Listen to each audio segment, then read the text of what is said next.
Professor Elsie Chan from the Medical Ethics and Humanities Unit, and on behalf of Medical Ethics and Humanities Unit and the Center for Behavioral Health, we warmly welcome you to this talk. Now, this talk is set against the background in which the medical school is making a big leap of faith and paradigm shift, in that we recognize that medicine, for a long time, has been, in a way, dictated by advances in science and technology, and they are useful. But in the meantime, we have lost, really, the nature of medical practice, is to connect between doctors and patients as human beings. So while we celebrate the curriculum in terms of science and disease and cures, we need to go back to the fact that our job as doctors is to explore meaning of suffering and healing.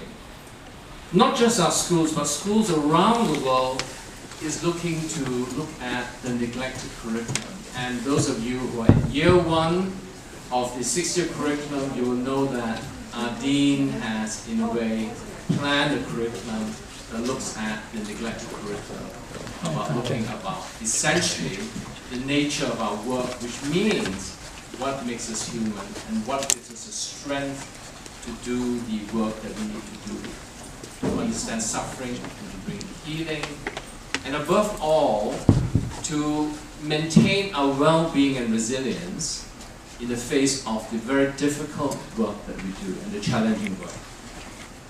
So as you know, the curriculum is centered around themes, and we teach it in different formats. And today's talk is the theme of culture, spirituality, and healing, what we can learn from ancient practices, wisdom, that is so relevant even now today, and will be relevant.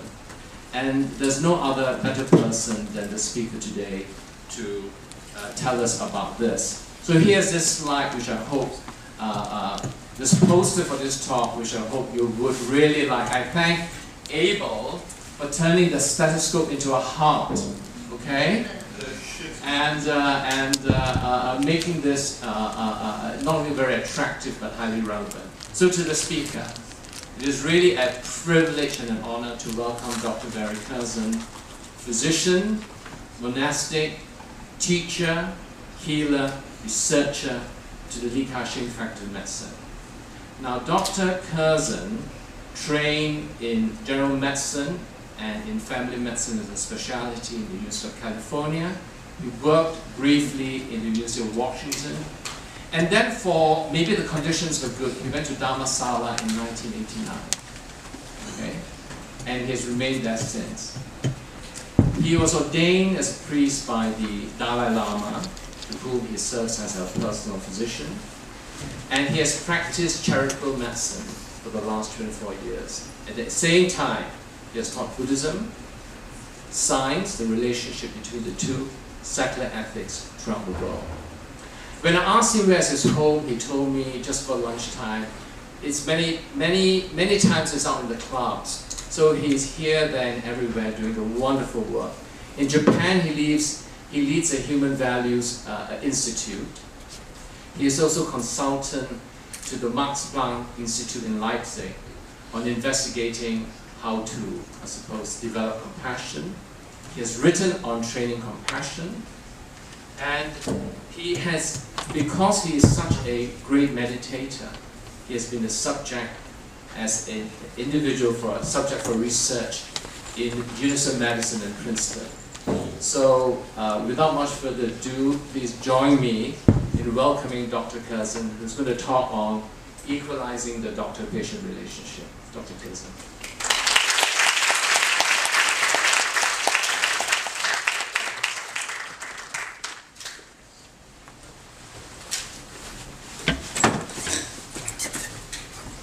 It's wonderful to be here. These words are often cliche, but I speak them from my heart. It's wonderful to be here at Hong Kong University. It's wonderful to be here at the medical school, and it's wonderful to be here in Hong Kong. I'm having an incredible time in Hong Kong. It's my first visit, and I've met some incredible people. even the people on the street when I get lost, because I walk a lot, they've been incredibly kind to give me directions and sometimes take me by the hand, you know, and show me actually the way. So it's been a real delight. I don't know how much you realize how special you are in having a professor of the quality of L.C. Chan. I travel around the world, I talk many places, and I go to many nursing, dental, and medical schools, and rarely do I meet someone of the caliber of L.C. Chan. Please take advantage of him. Spend time with him. You know, ask him questions. Pour out your heart, you know, because you won't get many other chances. He's very, very special. Please utilize him as much as you can. I'm seeing friends, and I'm just saying hello as my eyes wander around the audience. I will talk shortly. I won't talk a long time, because I want to leave some time for interaction. Okay?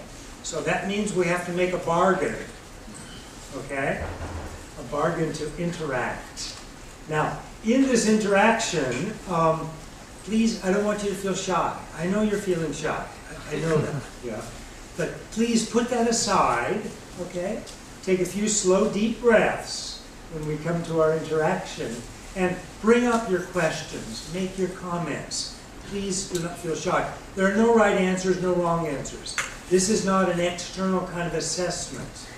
You know, this hour is for internal, a self-assessment, finding out who we really are. You know, what are we all about? What moves us? What motivates us? Okay? That's something that's not taught very often in medical education.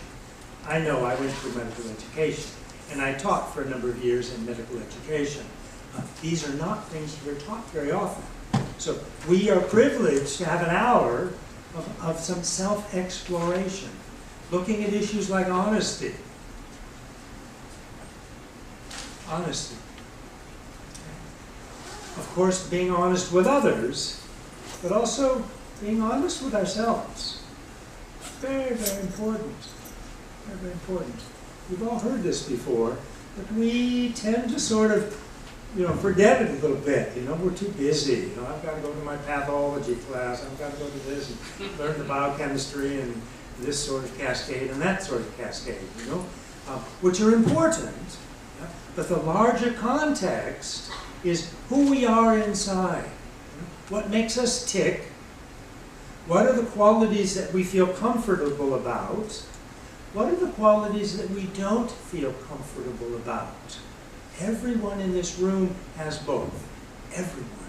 Myself included. Okay? That's part of being human.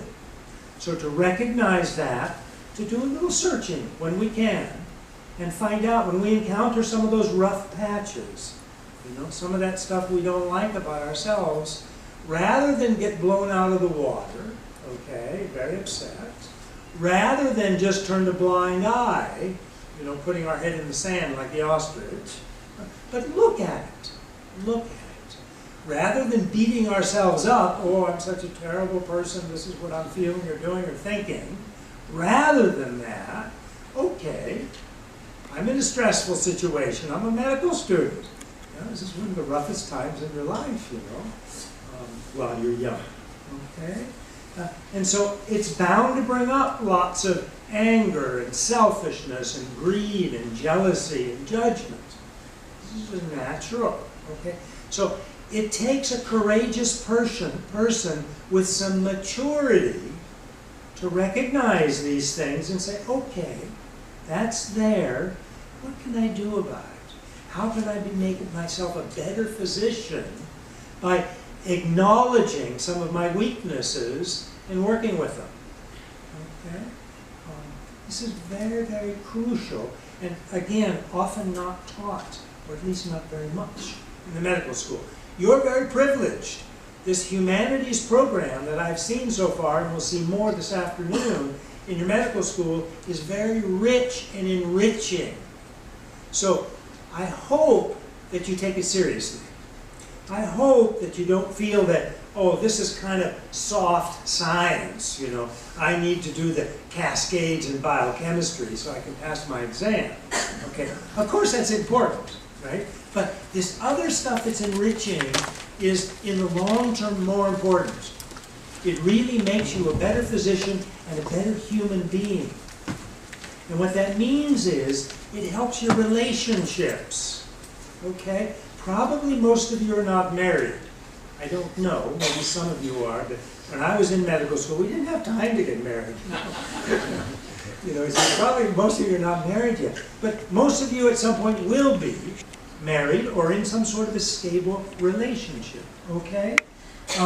And in order for that to work well, if one doesn't look inside and be honest with oneself, relationships are tough.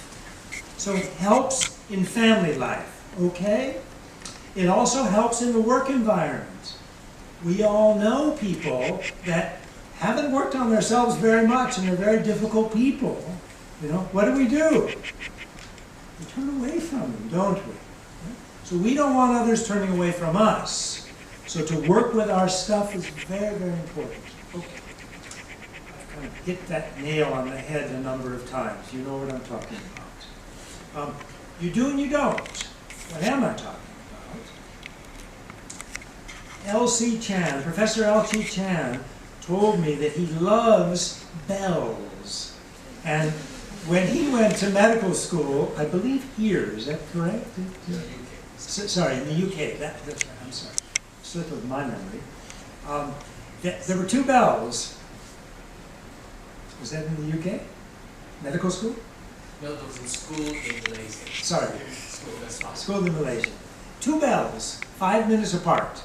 There was one bell that you had to kind of line up and get ready to come in class. So you could kind of prepare a little bit, settle a little bit. Second bell, 5 minutes later, zoop, you're in class, and then you know, all the chaos of class. Okay? So that idea of taking out even a minute, not even 5 minutes sometimes, to settle. What does it mean to settle? It means to be in the present. How many of you are wandering right now?